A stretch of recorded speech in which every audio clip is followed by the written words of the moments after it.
The afternoon sun bathed the gardens of the grand mansion, reflecting off the pristine white marble facade and the flawless glass windows. Isabella watched everything from the terrace, holding a glass of wine as she felt the gentle breeze caress her skin. Her eyes were fixed on a single point in the garden, Michael the gardener. Michael the gardener was tall, with sun-kissed skin and muscles sculpted from hard labor.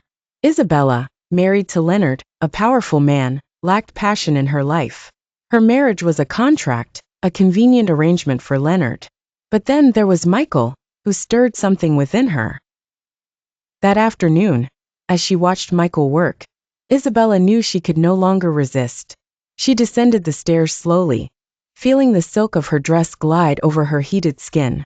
She walked across the lawn toward Michael, who straightened up upon noticing her approach. "Good afternoon, Mrs. Isabella," Michael said, wiping his dirt-stained hands on a cloth. She smiled, liking how he called her Mrs. without submission. "Good afternoon, Michael. The roses look beautiful. I try to take care of them as they deserve," he replied, meeting her gaze.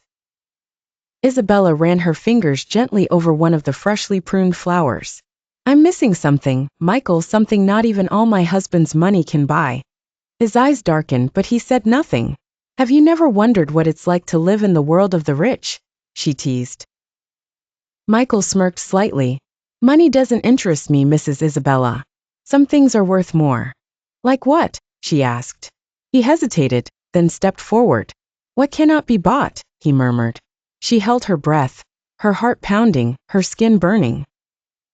"And desire? Do you think it can be bought?" Isabella asked. Michael clenched his jaw, taking a deep breath. Finally he answered, "No, but it can be taken." In that instant, Isabella knew there was no turning back. That night, she waited for Michael in the guest house. Isabella wore a satin robe, her skin warmed by the wine and the fire burning inside her. When Michael entered, his dark eyes roamed over her body. "Are you sure?" he asked. She didn't answer. She simply walked up to him and untied the knot of her robe, letting it fall to the floor. Desire exploded like wildfire. Michael pulled her to him, his rough hands exploring her soft skin. Their lips met in an urgent, hungry kiss. Isabella surrendered completely, feeling the heat of his skin against hers. There, in that guest house, she was just a woman burning with desire. Later, still breathless, Isabella traced her fingers over Michael's sweaty chest, smiling against his skin. "I should feel guilty," she murmured.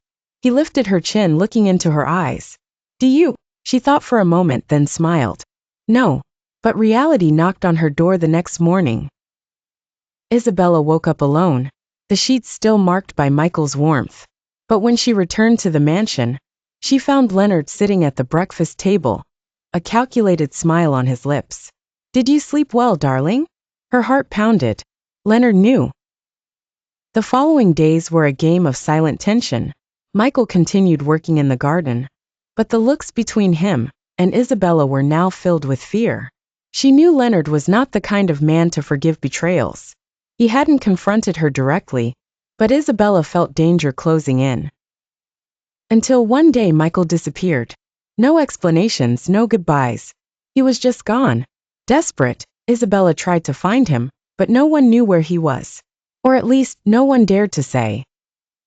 That night, Leonard pulled her into a tight embrace and whispered in her ear, "I hope you've learned your lesson, my love." And that was when Isabella understood. Money could buy many things. Power, silence, even a man's fate. But it could not erase desire.